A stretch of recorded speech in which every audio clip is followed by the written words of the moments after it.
I'd be punching. I'd be telling that fool what to do. I'd jab. No, man, jab. By the time it was all over, I'm all worked up and sweaty and stuff. I should have got the title.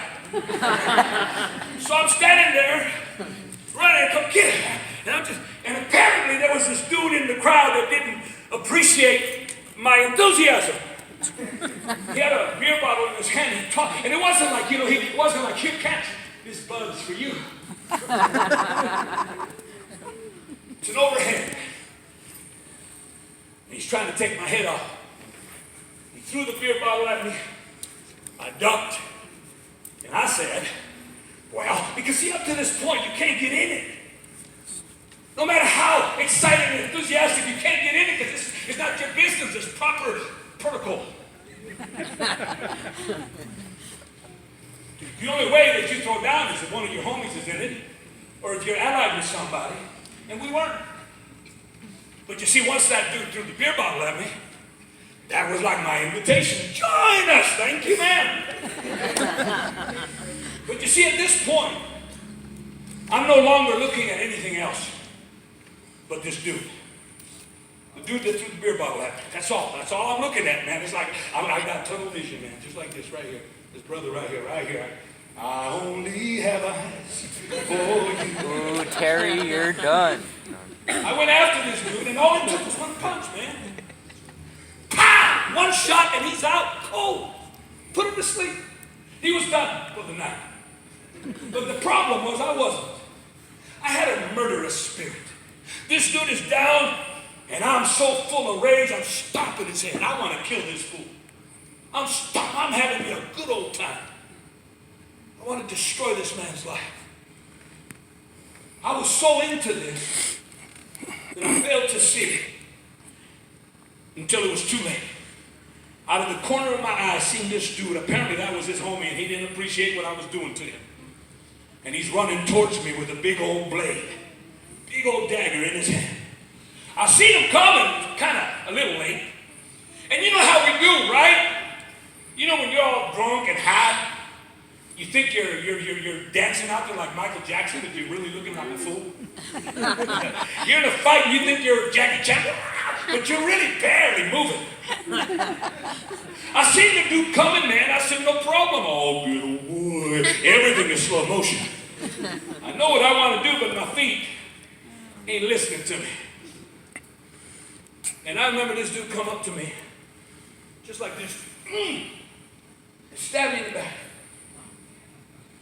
You know, I had the body full of scars. I don't want to see him. I got my face, you know. See his wonderful, handsome face. I didn't get like this overnight. I got my nose cracked a few times. I got these 2 teeth. They ain't really my teeth. Lost them a long time ago. Just a vague memory. I got scars, man. I've been stabbed many times, been shot at. It always happened in the heat of the moment. When it happens like that, you don't feel nothing, you know, until afterwards. I got my ear sliced one time. I got blood all over my jacket. I thought, man, I got somebody good. It was my own blood. Didn't even realize what happened.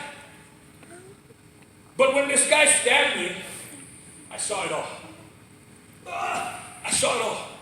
And I felt it. And I knew when he stabbed me that I was very badly, severely wounded.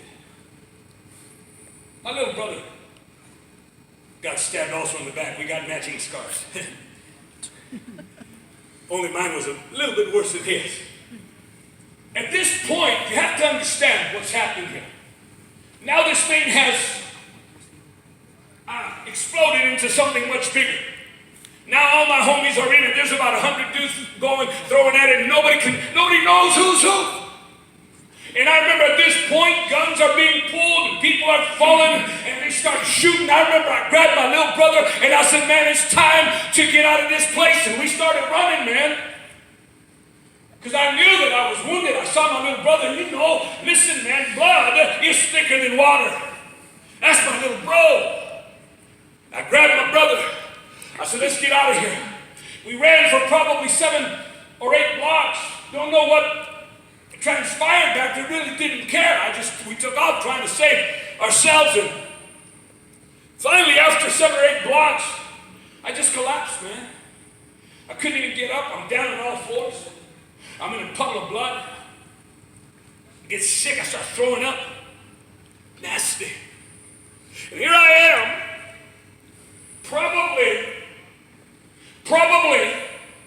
inches away from eternity. That my life could have slipped right into eternity at that point. I'm laying there, remember, I heard the gospel time and again I said, I ain't ready. I'll get saved before I die. I'll get saved when I get older. That was my thought and I meant it. But here I am dying. And the last thing on my mind, didn't even occur to me, was to cry out to Jesus. God was the last thing on. I wasn't thinking about God. I wasn't thinking about Jesus. I wasn't thinking about my mama's words. You know how people say, oh, I saw my whole life flash before me. I didn't see none of that. All I thought was, somebody get me to a hospital. Because I want to live to fight another day. Thank God for his mercy. Yeah, come on. Eventually my life was saved. But there's people, that's your idea. I'll get saved before I die. You're not even going to be thinking about God. You may not even get a chance. Come on, somebody. Amen. How many of you know sin gets old after a while? I was sitting in a jail cell, and it's packed. I told you about this the other day. Packed. Guys are sleeping on the floor. I remember they called my name over the intercom. Roll up your stuff. I grabbed my stuff. They took me to another part of the jail that was a little less congested. Kern County Jail in Bakersfield, California. I'm walking down the walkway, the hall there. And to my left, just cell after cell after cell, 12-man cells. And I remember looking in the very first cell, hoping that there's somebody there I might recognize. Because when you're in that environment, you need some friends in low places. I look inside the very first cell. There's about 4 or 5 homies seated around the table. And they're playing a card game, poker or stage or something. And they were just like me, you know? They were Latinos, they were Chicanos, all tatted up like myself. It was obvious that they were gangsters. It was obvious that they were convicts, violent men, just like me. Except for one thing.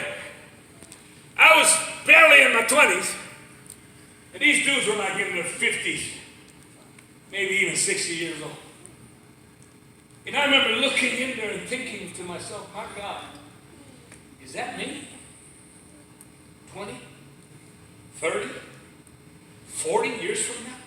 I can't even imagine at my age today, because I'm such a blessed man. Been married to my beautiful wife for 38 years.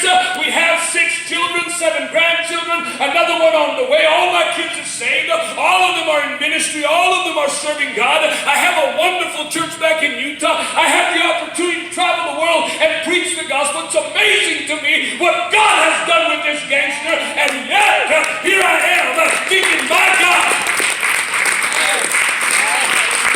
Can you imagine me today still trying to act like a thug?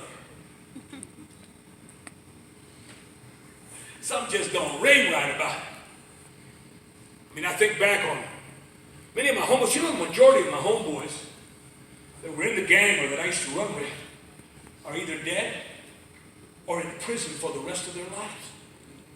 Or sick, man. They got some kind of disease that they picked up along the way. Hep C or something from all their wild living. Just a few years ago, one of my homeboys died in prison at the age of 54. Died a horrible death, Hep C. His claim to fame was that he was a shot caller for the Mexican mafia. But he died a lonesome, lonely man. Can you imagine that? My sister that I told you about, was heavily involved in organized crime. I was a gang member, and I was the real deal. I didn't play. I wasn't a Walmart gangster. I wasn't a weekend warrior. I'd slice your face in a heartbeat. I'd shoot you up in a moment. I had absolutely no compassion for anybody. Yet, compared to my sister, I was Mickey Mouse. My sister was heavily involved in organized crime. But in 2001, my sister turned against the organization and turned state's evidence. And they immediately put a hit on her. And you know, my sister was fearless. She didn't care. She always lived with a charged shotgun, always by her door. Always ready to roll. But you know, when you got the mafia, when you got organized crime against you, you can run. They won't be able to hide very long. It's not a matter of if they're going to do it, it's a matter of when. 10 years went by and my sister, amen, was finally found. They executed her. Shot her to the back of the head, bullet came out of her eye. That was my beautiful sister. On YouTube, they actually did a documentary. My nephew, her son, also a bona fide member of that organization, is serving 15 to life for murder right now.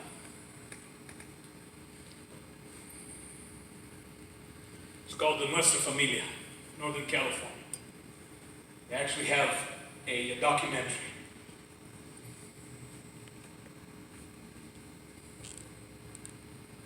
And I think about that today. And I think about what God has brought me out of and what God has done in my life.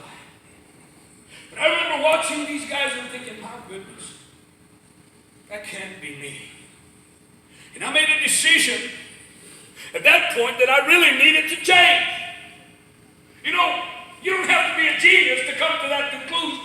I need to change, but I'm going to do it my own way. See, that's pride right there. Pride says you don't need no preacher yelling at you, spitting on you. You don't need no church. You got this.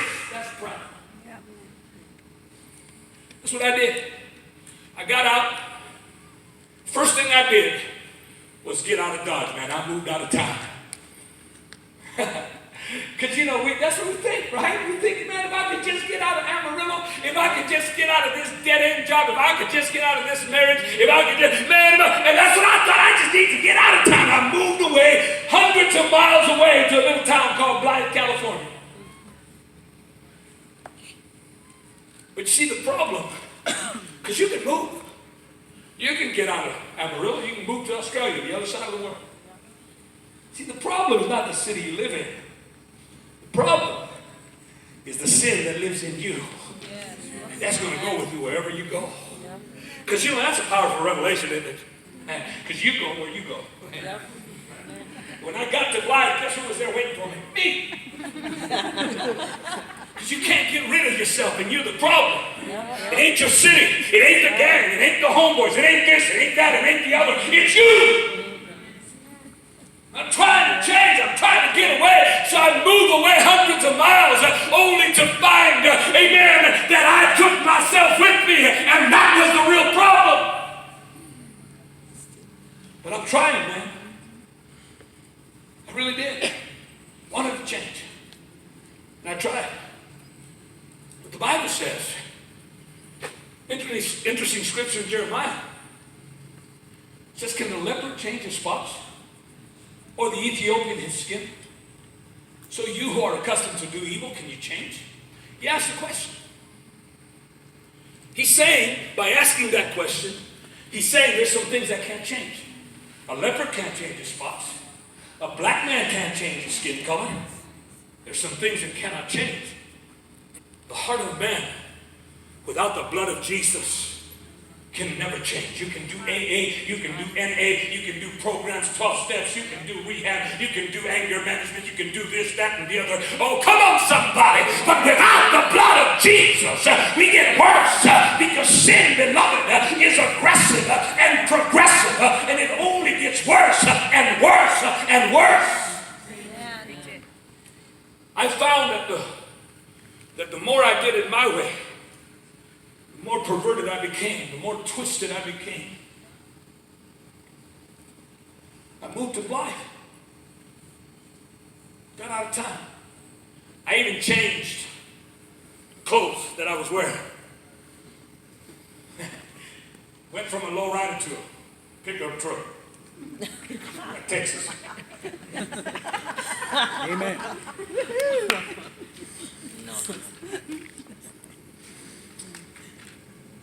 I even got me one of those, what do you call them, jobs.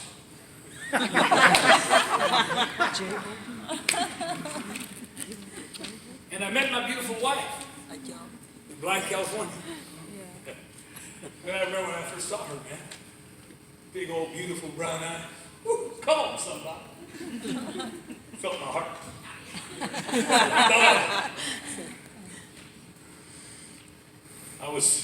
She was 15 and I was,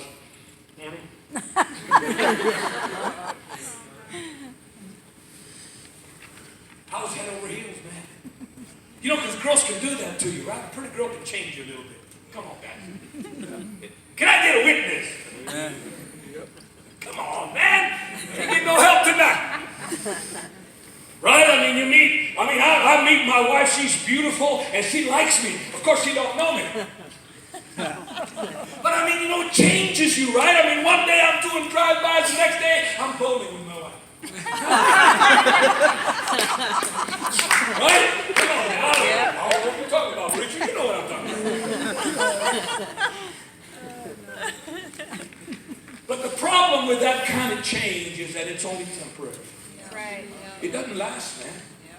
It won't keep you for the rest of your life. I couldn't stop, man. I kept doing my drugs. I kept the violence up. Even though I wasn't running with the gang, I split, you know. But I'm still at that rage and that anger. And listen to me. Here's my wife, man.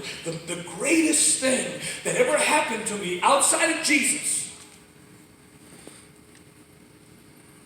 And yet, because of my pride, because of my anger, because of my rage, because of my jealousy, we had all kind of problems in our relationship.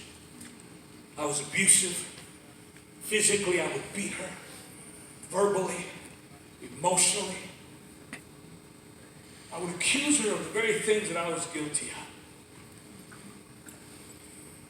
I remember one night, one afternoon, I was back in Bakersfield, California. I had gone back there. My wife was back in Blythe. And I've been trying to call her that afternoon, and she, you know, this is the day before cell phones. You know, nowadays, you just, you know what I mean. Back in those days, this is back in the 1920s. And so I've been trying to call her, and finally, she picks up the phone, and immediately I go into a tirade. I begin to yell and curse and accuse her. What are you out there running around, you blankety blank? And she finally just had enough. She finally was up to here, and she said, you know what, I'm sick and tired of this. She said, why don't you just leave me alone? Live your life, and let me live mine. She hung up the phone. I hung up the phone. You know how we do, right? You know, plenty of fish in the sea. Well, that may be true. But the reality is that she wounded pride. Because you can't be doing that to me.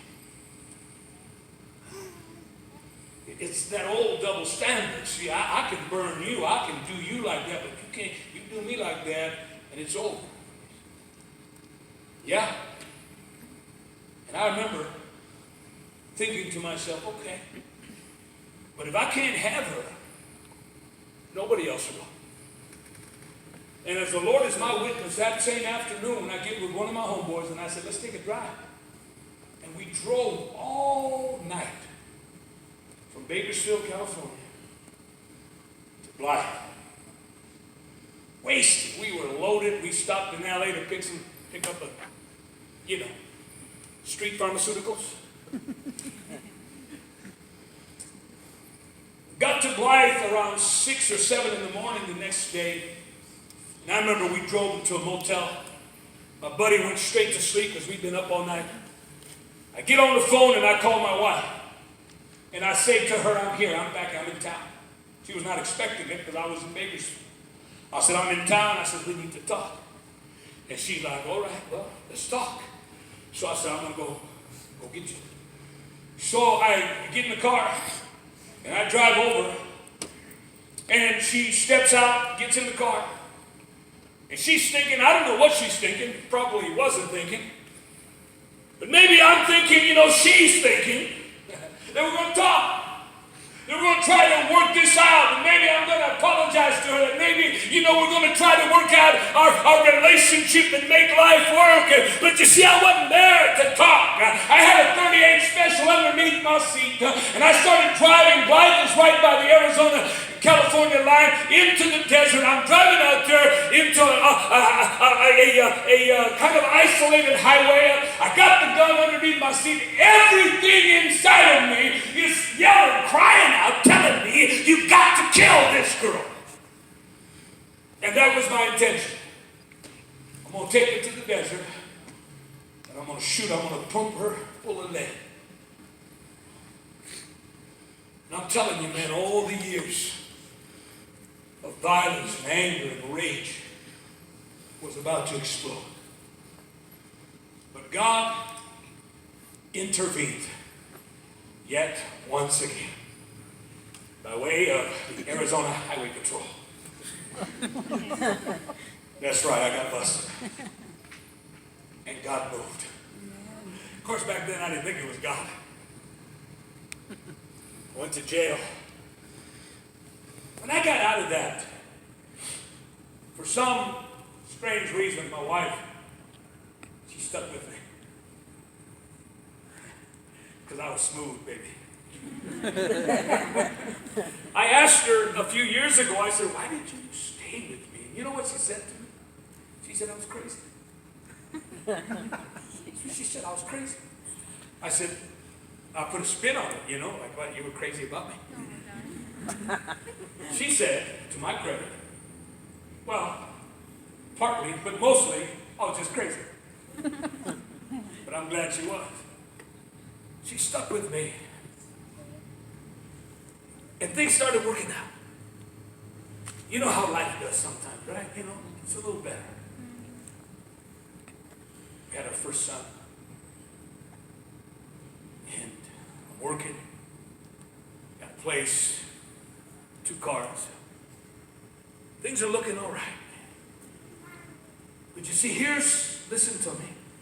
Here's the deception of the devil. Because the devil will tell you, see, you can do this. You don't need God. Yep. You can do this on your own. And I began to believe my own press. I began to believe that I got this, man. And we were doing all right. I'm still being crazy, but at least I'm working. I'm paying the bills. I'm taking care of my wife and my son. But you see, how many of you know that life has a way of pulling the rug out from under your feet? You can be doing fine up there on cloud 9. But life happens. 1983. I know that's a long time ago. Some of you weren't even thought of back then. 1983, I was diagnosed with a brain tumor. And that shook me like nothing had shaken me before. Because you see, I've been close to dying many times. I've been stabbed, been shot at, been in car wrecks. I was inches away from death. I'd been around death. I seen people right in front of me, 2 feet away, boom, get shot down. I remember one homeboy got stabbed 100 times, man. He was a mass of blood right there in front of me. It seemed to permeate the very air that I breathed, death. But I always come out of it alive and kicking. And you know how we do. We think it's because we got it going on. And you don't. You ain't all that. It's only the mercy and the grace of God that you're still breathing today. It's only the mercy of God that you're sitting here tonight. Here I am. And this time I really ain't got no answer. What do you do? Doctor tells you this. This is not like you pull out your knife or pull out your gun or you beat him to the punch. That's not going to work that way. It's nothing. I had no answers. I remember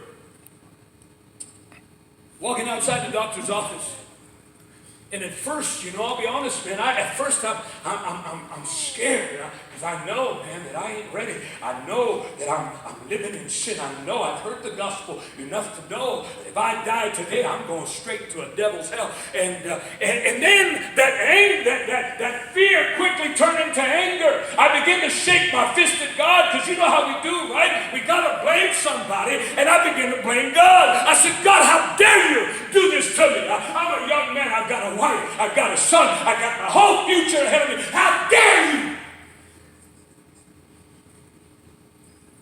And even in the midst of the insanity of my sin, God's Spirit broke in on me. And He spoke to my heart. And He said, son, everything that's going on in your life, you have brought upon yourself. It was at this point that I knew I needed Jesus. That He was my only answer. And I wish I could say to you that I immediately turned to God. I didn't. I'm still trying to do it my way. And so for the next 4 months, man, I am the most miserable creature in the world.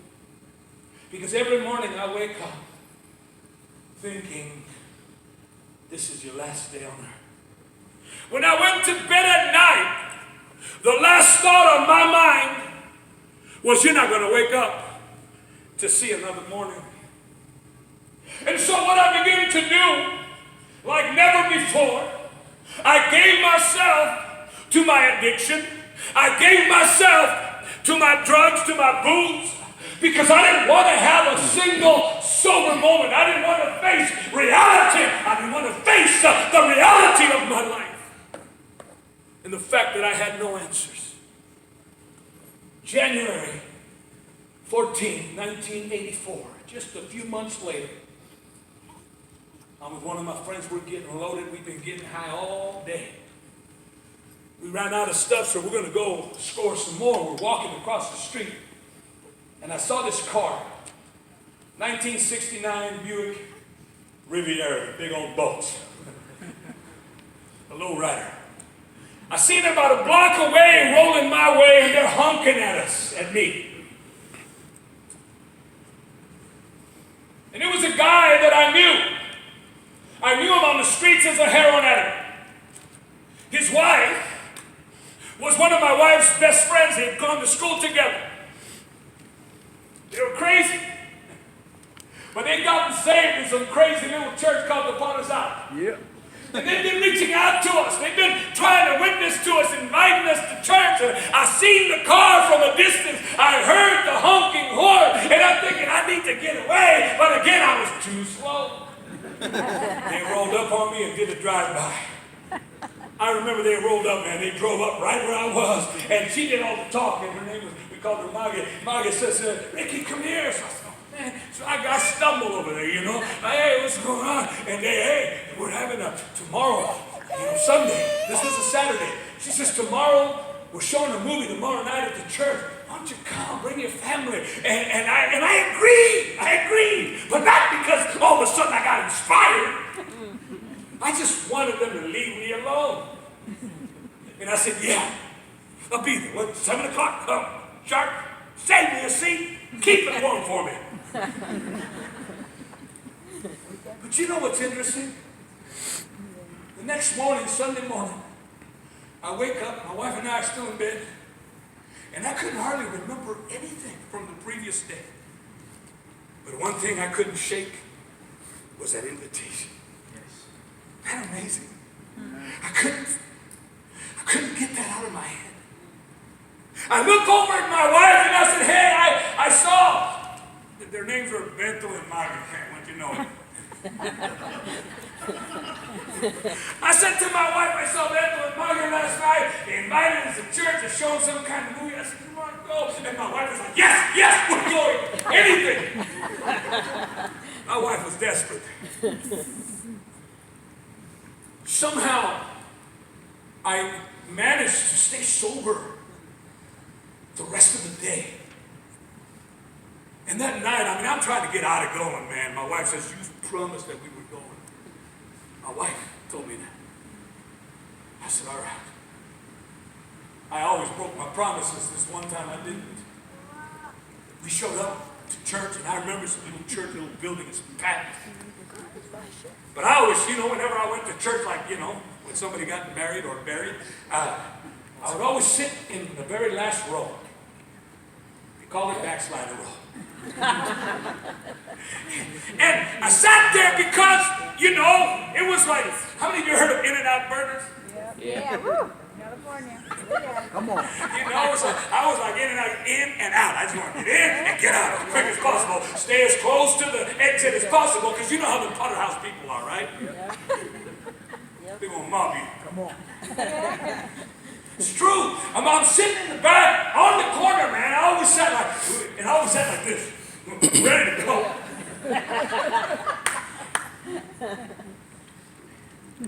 They show this movie, and man, it is the most boring movie that I have ever seen in my life.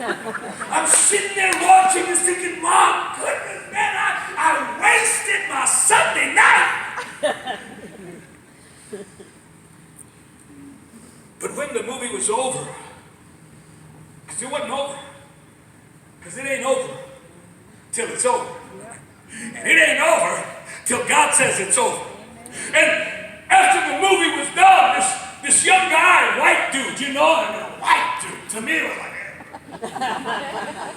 some white dude gets up. I know y'all think you look like a white boy. I know, but I ain't. I'm a chick. I know I speak better Spanish than probably anybody here. So please. Okay, no, you can't. So this guy gets up and he begins to preach, man. And God has a way of breaking down your pride. But as he's preaching, I'm sitting in the back row. But man, it was like I was sitting in the very front row, because this dude is talking to me. I'm like, who told this dude my story?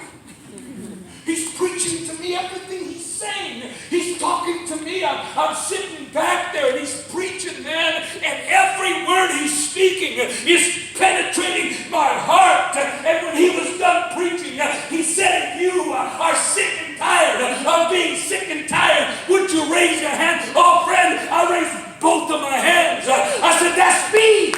You're talking to me, preacher. That's my life. And at that point, I let down my pride, that was destroying me, that was destroying my marriage, that was destroying my family. Put it down. And I stood to my feet, and I didn't care who was there. I was a big, bad gangster. And I walked down the aisle. It mattered to me. The fingers were being pointed, that people were whispering, that people were talking.